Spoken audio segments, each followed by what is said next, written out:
요것은 뒤로 넘어져서 뇌진탕 되신 분의 뇌입니다. 보면 델타가 굉장히 높습니다. 그 다음에 이쪽 오른쪽 중앙하고 후두 옆쪽에서 부딪혔는데, 그리고 보면 3, 4, 5, 6, 7, 6까지 심합니다. 그래서 이분은 학습장애도 그 진단을 받으셨습니다. 손상을 입어서 느린 뇌파들이 활동이 많기 때문에 그렇습니다. 그러면 다른 인포메이션 이러한 프로세싱이나 이런 게 늦을 수밖에 없습니다. 그리고 시각 쪽도 마찬가지고, 이러한 뇌파를 정상적으로 9Hz나 10Hz는 정상적으로 지금 녹색으로 활동하고 있습니다. 이렇게 만들어진다고 하면 뇌 기능도 정상적인 뇌 기능이 될 것입니다. 그래서 뉴로 피드백 종류는 우리가 뭐 여러 가지가 있는데 그 중에 몇 개를 소개해드리면, 모노폴라 방식의 뉴로 피드백, 바이폴라, 코헤런스, 불균형, 그 다음에 멀티 채널, 그리고 지스코아 뉴로 피드백, 로레타 뉴로 피드백, 그 다음에 HEG, 그 다음에 브레인 스티뮬레이터, 이렇게 되어 있습니다. HEG는 이것은 산소의 이러한 그 전두엽 쪽의 산소의 포화도를 측정을 해서 활동 이런 것들 측정해서 훈련하는 건데, 지금은 뭐 거의 사용을 저희 나라에서 하지는 않습니다. 예전에 또 하는 경우는 거의 없었고, 저도 한번 사서 샘플로 해보긴 했는데 일반 트레디셔널 뉴로 피드백이 좀 더 친숙한 것 같습니다. 뉴로 피드백 종류는 이렇게 있습니다. 그리고 좀 상식적으로 알아둘 게 필요할 것 같아서 그냥 간단하게 넘어가겠습니다. 뇌파의 극성의 규칙. 이것은 인풋 A, 인풋 2가 있습니다. 그래서 만약에 인풋 1이 네거티브면 인풋 2가 포지티브, 그래서 올라갔다 내려갔다 하는 거고, 반대의 경우에는 내려갔다 올라갔다 해서 이런 식으로 해서 뇌파가 그려집니다. 그리고 또 하나는 눈의 움직임입니다. 눈의 움직임은 굉장히 중요합니다. 눈이 움직였을 때는 특히 FP1, 그 다음에 F7, 그 다음에 F2, F8 여기에서 많이 영향을 미칩니다. 그래서 눈의 왼쪽으로 가면 한쪽이 플러스, 한쪽이 반대쪽이 마이너스가 됩니다. 그래서 이 웨이브가 뇌파가 리버스 됩니다. 그래서 보시면 이게 오른쪽에 맨 위에 보면 리버스 된 게 전부 위쪽으로 가 있고, 아래쪽에서 보시면 이게 부딪히는, 겹치는 경우가 있습니다. 뉴로 피드백을 훈련할 때 특히 주의할 것은 눈의 움직임, 그리고 근전도입니다. 힘을 너무 많이 주면 베타 같은 높은 주파수들이 많이 나옵니다. 그래서 뉴로 피드백은 항상 편안한 마음에서 깨어있는 상태에서 훈련을 해야 효과적입니다. 요것은 뉴로 피드백 훈련할 때 보통 몬타지 같은 경우에는 링크 이어 방식을 씁니다.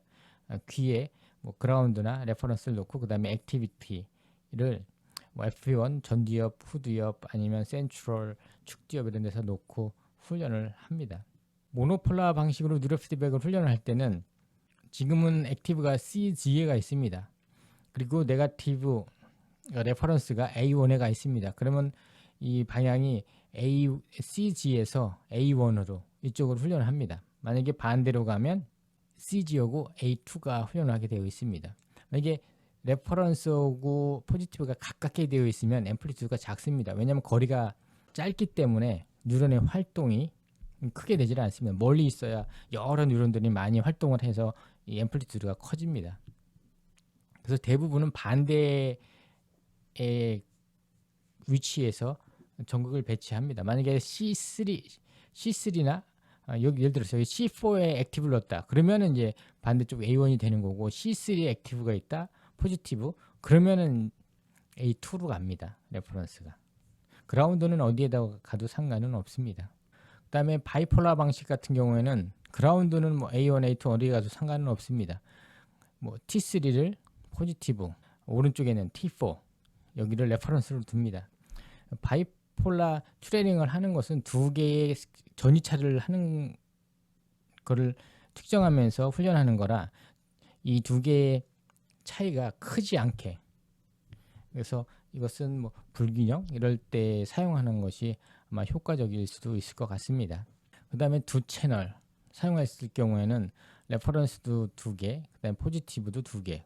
예를 들어서 F3, F4를 동시에 두 곳을 훈련하고 싶다. 그럴 때는 F3, F4를 포지티브, 그 다음에 A1, A2를 레퍼런스로 놓고, 요게 조금 더 효과적으로 한다 그러면 저 같으면 F4의 포지티브, 그 다음에 여기 연결되어 있는 레퍼런스를 A1, 그리고 F3 놓고 그 다음에 여기 연결되어 있는 것을 반대 A2에다 하면 좀 더 넓은 영역에서 두 개의 채널을 동시에 훈련을 할 수 있습니다. 여기에서는 같은 주파수보다는 아마 평가를 통해서 특정한 뭐 세타를 낮춘다든가 아니면은 알파를 높인다든가 이렇게 필요할 경우 두 개를 동시에 훈련하면 하나 왔다 갔다 하는 것보다는 좀 더 효과적일 수 있습니다. 그리고 임피던스인데 이것은 뭐 제 그 퀴즈에서도 임피던스에 대해서 중요성 이런 것에 대해서 여러 가지 설명을 해드렸습니다. 이것도 같은 뇌파이기 때문에 임피던스가 굉장히 중요합니다. 전극을 부착한 다음에 임피던스를 측정할 수가 있습니다. 보통은 5 이하로 하는 게 제일 좋습니다. 그리고 노란색이 뭐 7에서 15, 그 이상은 이제 빨간색. 지금 연결이 안 돼 있기 때문에 머리에 부착이 안 돼 있으면 오픈으로 뜹니다. 가장 좋은 것은 5 이하로 되어 있으면서 각 채널 사이에 플러스 마이너스, 그 다음에 플러스 그라운드 마이너스 그라운드 서로의 이 차이가 임피던스 차이가 3 이상 나지 않게, 뭐 영구로는 뭐 2 이하로 해서 하는 것이 가장 좋다고 이야기를 합니다. 이런 임피던스를 낮추기 위해서는 뉴프랩이라는 이걸 사용합니다. 그래서 피부를 닦아서 깨끗하게 만들고, 그리고 전도를 좋게 하기 위해서 1020, 그리고 뉴로 피드백 할 때 뉴로 피드백 전극들 평평한 거나 아니면 약간 컵식으로 되어 있는 것을 활용합니다. 저희 뭐 장비마다 약간씩 차이가 있습니다만 저희 같은 경우에는 파란색은 포지티브 플러스라고 정의를 하고, 그리고 노란색을 레퍼런스, 그리고 검정색을 접지로 합니다. 그래서 요것을 항상 기억해서 우리가 훈련하고자 하는 위치에다 파란색을 부착을 합니다. 지금 보시는 것 같이 CG가 있습니다. 여기에다가 저희가 포지티브 파란색을 부착을 하고, 그리고 보시면 귀를 보시면 여기서 노란색이 가서 보면 왼쪽에 붙였고, 그 다음에 그라운드가 가서 오른쪽에 붙였습니다. 그래서 이 붙이는 것도 여기 귓볼입니다. 이 레퍼런스를 귓볼에 붙이는 것은 여기는 뇌파가 없습니다. 0입니다.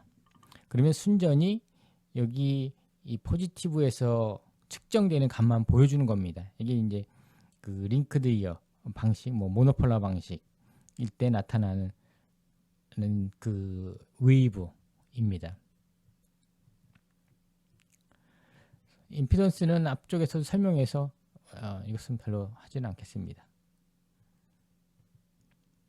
그래서 이러한 것들을 간단한 상식을 알고 뉴로 피드백을 훈련을 계획을 하면 좀 더 좋은 결과를 얻지 않을까 해서 준비를 했습니다. 감사합니다.